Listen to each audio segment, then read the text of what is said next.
The Essays of Francis Bacon of Cunning.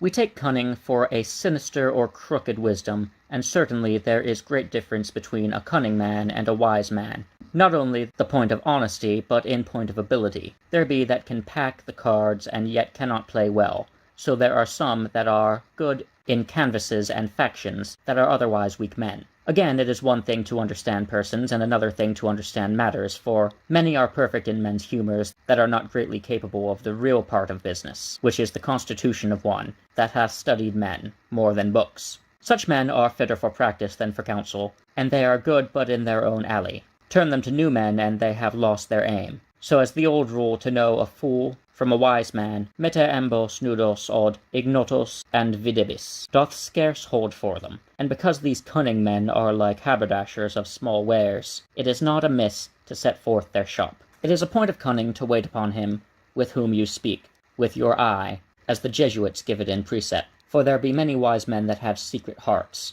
and transparent countenances. Yet this would be done with a demure abasing of your eye sometimes, as the Jesuits also do use. Another is that when you have anything to obtain of present dispatch, you entertain and amuse the party, with whom you deal, with some other discourse that he be not too much awake to make objections. I knew a counsellor and secretary that never came to Queen Elizabeth of England with bills to sign, but he would always first put her into some discourse of estate that she might the less mind the bills. The like surprise may be made by moving things when the party is in haste and cannot stay to consider advisedly of that is moved. If a man would cross a business that he doubts some other would handsomely and effectually move, let him pretend to wish it well, and move it himself, in such sort as may foil it. The breaking off in the midst of that one was about to say, as if he took himself up, breeds a greater appetite in him, with whom you confer to know more, and because it works better when anything seemeth to be gotten from you by question than if you offer it of yourself,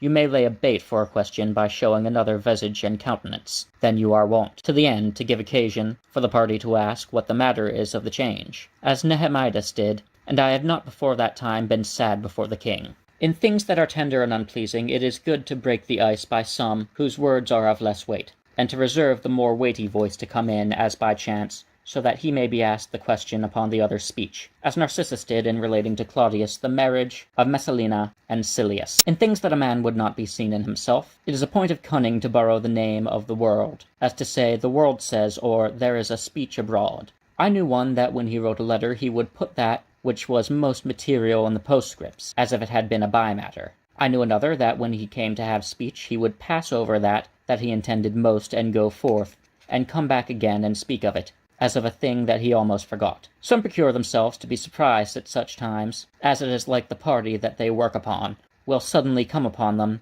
and to be found with a letter in their hand, or doing somewhat which they are not accustomed. To the end they may be opposed of those things which of themselves they are desirous to utter. It is a point of cunning to let fall those words in a man's own name, which he would have another man learn and use, and thereupon take advantage. I knew two that were competitors for the secretary's place in Queen Elizabeth's time, and they kept good quarter between themselves, and would confer one with another upon the business. And the one of them said that to be a secretary, in the declination of a monarchy, was a trickish thing, and that he did not affect it. The other straight caught up those words, and discoursed with divers of his friends that he had no reason to desire to be secretary in the declination of a monarchy. The first man took hold of it, and found means, it was told the queen, who, hearing of a declination of monarchy, took it so ill as she would never after hear of the other's suit. There is a cunning which we in England call the turning of the cat in the pan, which is, when that which a man says to another, he lays it as if another had said it to him. And to say truth,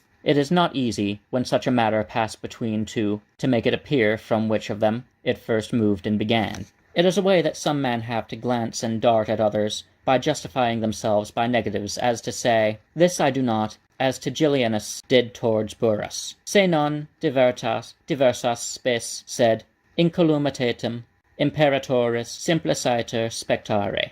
Some have in readiness so many tales and stories that there is nothing that they would insinuate but they can wrap into a tale, which serveth both to keep themselves more in guard, and to make others carry it with more pleasure.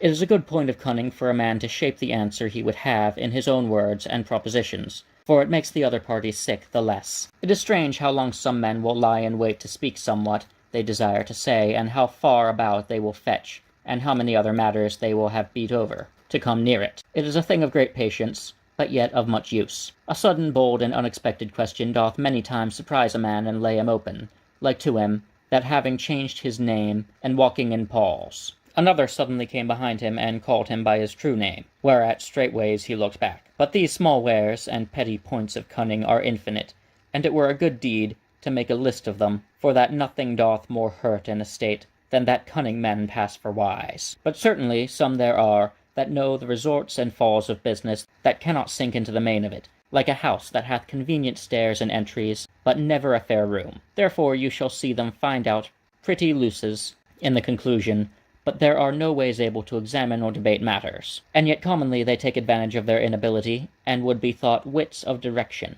Some build rather upon the abusing of others, and, as we now say, putting tricks upon them, than upon soundness of their own proceedings. But Solomon saith, Prudens advertit ad gressus suos, stultus divertit ad dolos.